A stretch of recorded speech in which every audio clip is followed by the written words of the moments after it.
Hello, I'm David Bianco. Thank you for joining me. If you've been here before or a subscriber, I appreciate you coming back. And if you're new to the channel, thanks for taking the time.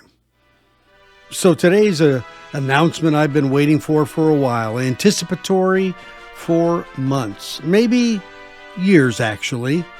And that's coming up next on The Sound of Safe and Sound, Texas.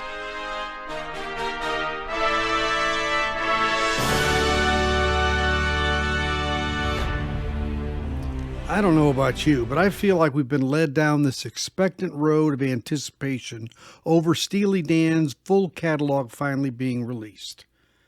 Well, the back end of the catalog came with Analogue Productions' release of Two Against Nature and Everything Must Go, but those two weren't exactly the most popular releases. Then, silence. It was as if we were told that beyond those two releases, we weren't going to be able to buy a thrill. This seemed like some sort of twisted pretzel logic to release the last albums first for audiophiles. The dangling of the proverbial low-hanging fruit. To me, it seemed like a royal scam, and I was thinking I'd have to enjoy my early catalog pressings that I purchased in Asia. Then, out of the blue, a pre-order popped up on Acoustic Sounds, but was quickly taken down. We don't know if the web creator Katie had lied or what happened. Then a listing of several more Steely Dan titles popped up on the site, and this royal scam was beginning to get annoying. So now twice we had these intrusions. It was like Two Against Nature in real life. Chad said these errors could even affect the deals, and he wasn't all too happy to be alive in America at that moment. So we had to restart our countdown to ecstasy clock due to these shenanigans.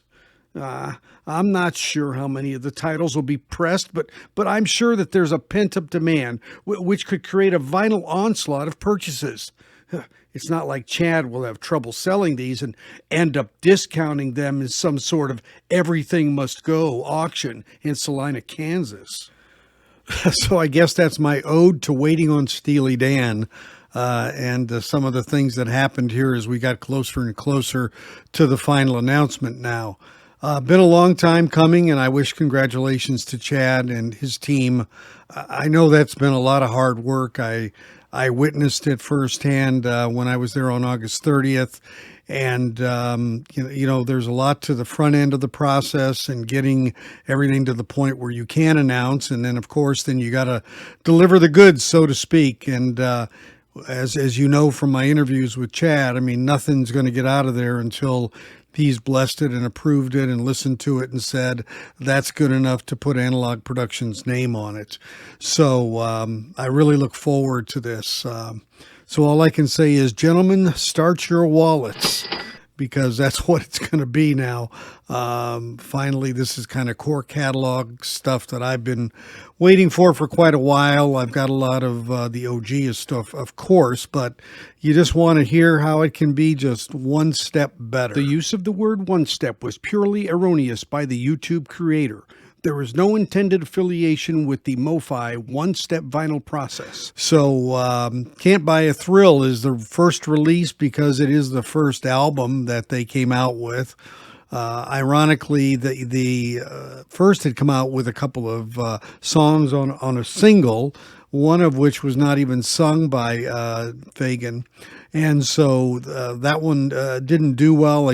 Those two songs actually didn't even make it onto Can't Buy a Thrill. They were so domineering.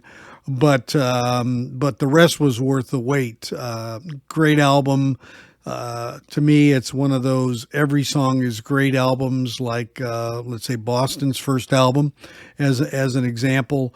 And really the jazz fusion into the pop rock kind of sound was so different for me. It really opened up a whole perspective of what can be done in music.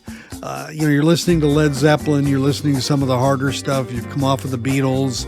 The Beatles did do some, experimentation and instrumentation in their work as well.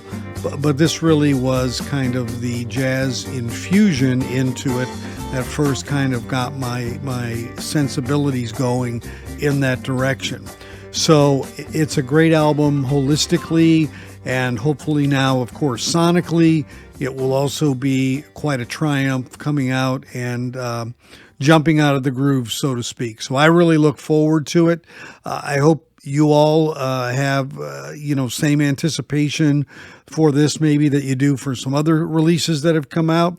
If not, I will say it's our turn, the people who've been waiting on these instead of some of the jazz releases, and so we all get time in the chute, so to speak.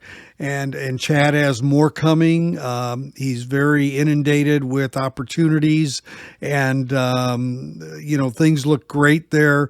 It's always just a matter of time, and time is a precious commodity. But these things take their time to get accomplished successfully.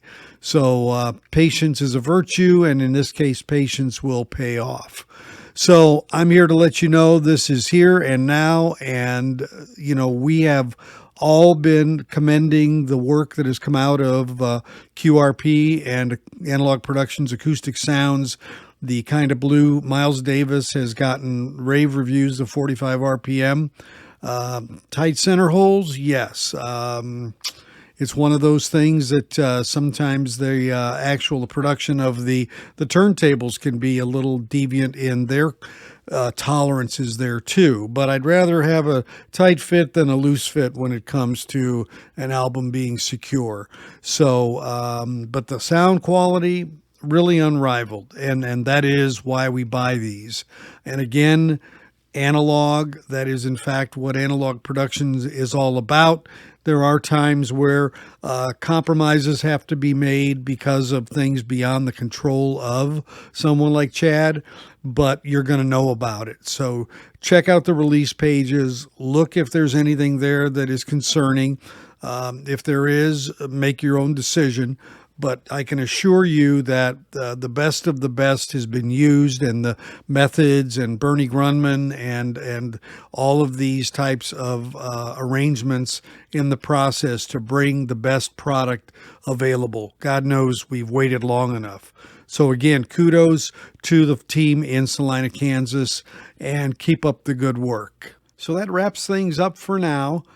If you'd like to subscribe, please click on subscribe and ring that bell so that you get notifications of future videos. And if you would hit the thumbs up and like the video, that's greatly appreciated. Comments are always welcome, to which I try to respond. And as always, I thank you for watching and invite you back next time to visit the sound of Safe and Sound, Texas. Take care, everybody.